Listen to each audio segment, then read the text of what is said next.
Assalamualaikum warahmatullahi wabarakatuh. Kenalkan, nama saya Muhammad Khairul.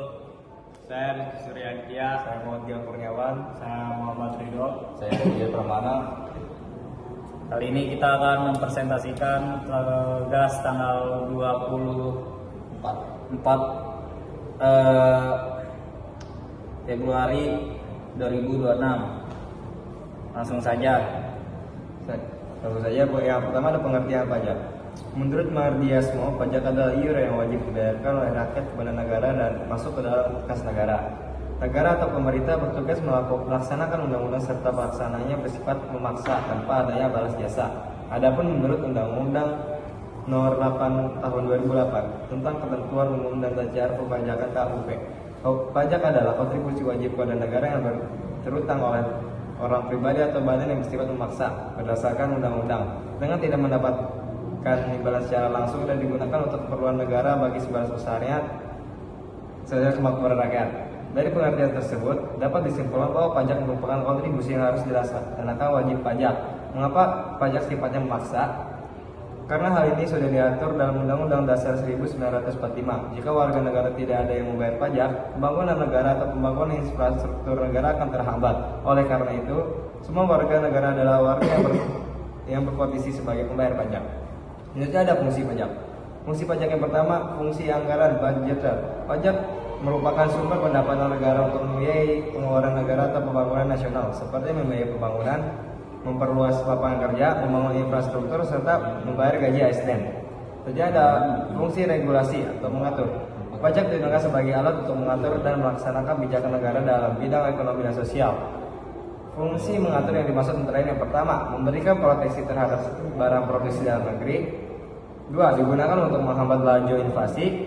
Ketiga, digunakan untuk mendorong ekspor. Yang keempat, menarik juga mengatur investasi modal untuk perekonomian yang produktif. Selanjutnya itu ada fungsi distribusi. Pajak digunakan untuk membiayai semua kepentingan umum, termasuk untuk pembangunan ekonomi di berbagai wilayah dan juga meningkatkan taraf hidup rakyat. Selanjutnya ada fungsi alokasi. Fungsi pengalokasian memiliki arti bahwa penerima pajak digunakan untuk mendanai atau menyediakan barang dan jasa yang dibutuhkan masyarakat. Sebagai contoh, pajak digunakan untuk membangun sarana dan prasarana publik atau infrastruktur. Selanjutnya ada manfaat pajak. Pajak sebagai sumber penerima terbesar bagi negara. Tentunya pajak memiliki peran penting dalam pelaksanaan kegiatan perekonomian negara.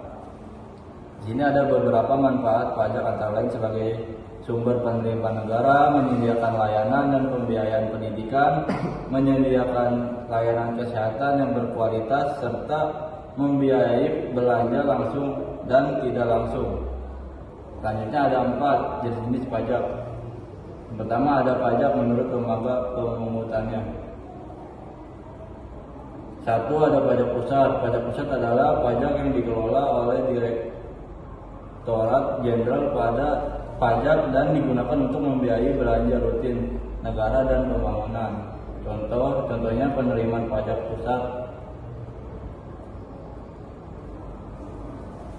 Selanjutnya ada pajak daerah, yaitu pajak daerah adalah semua jenis pajak yang dikelola oleh pemerintah.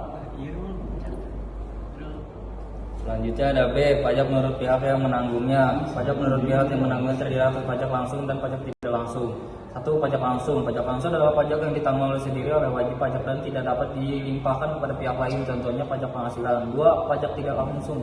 Pajak tidak langsung merupakan pajak yang proses pembayarannya dapat dibebankan kepada pihak lain. Pajak tidak langsung ini timbul karena adanya suatu kegiatan yang menyebabkan munculnya pajak yang harus dibayar. Contohnya pajak pertambahan nilai PPN atas makanan yang kita beli atau pembelian kendaraan. Yang C, pajak menurut sifatnya. Yang pertama ada pajak subjektif. Pajak subjektif merupakan pajak yang pengenaannya memperhatikan keadaan wajib pajak. Contohnya pajak penghasilan atau PPh dikenakan dengan memperhatikan status pernikahan, jumlah anak, dan banyak penghasilan. 2. Pajak objektif. Pajak objektif adalah pajak yang pengenaannya tidak memperhatikan keadaan pembayaran pajak, tetapi melihat objek pajaknya, contoh pajak pertambahan nilai dan pajakan penjualan dan barang mewah atau PPNBM, dan pajak bumi dan pembangunan atau PBB.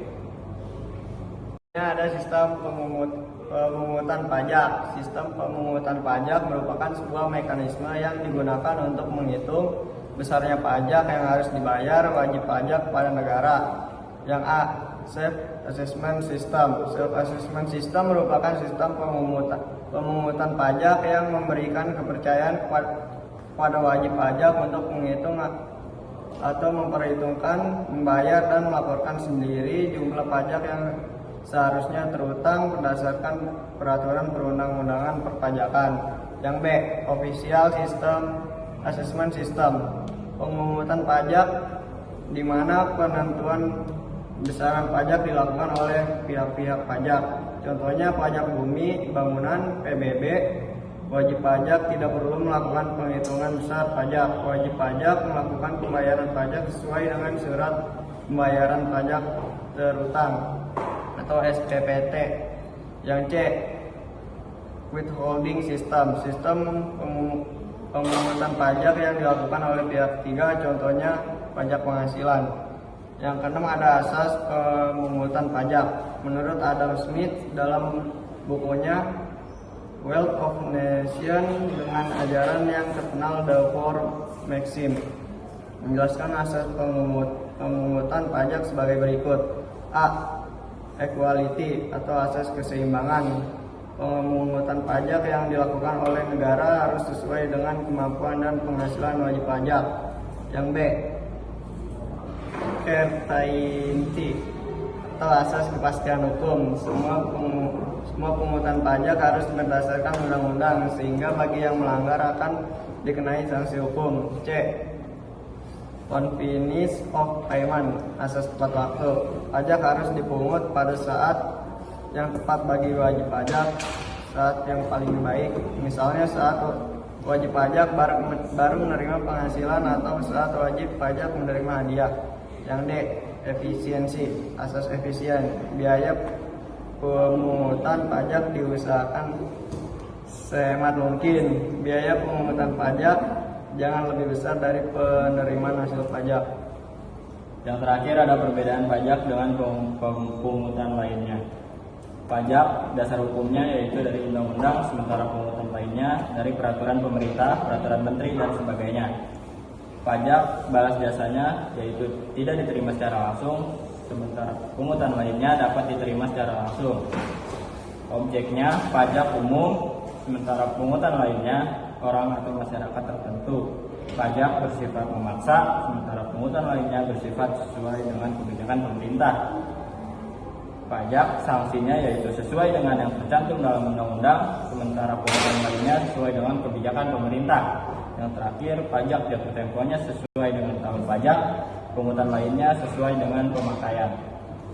Sekian dari kami, kurang lebih mohon maaf. Wabillahi taufiq wal hidayah. Wassalamualaikum warahmatullahi wabarakatuh.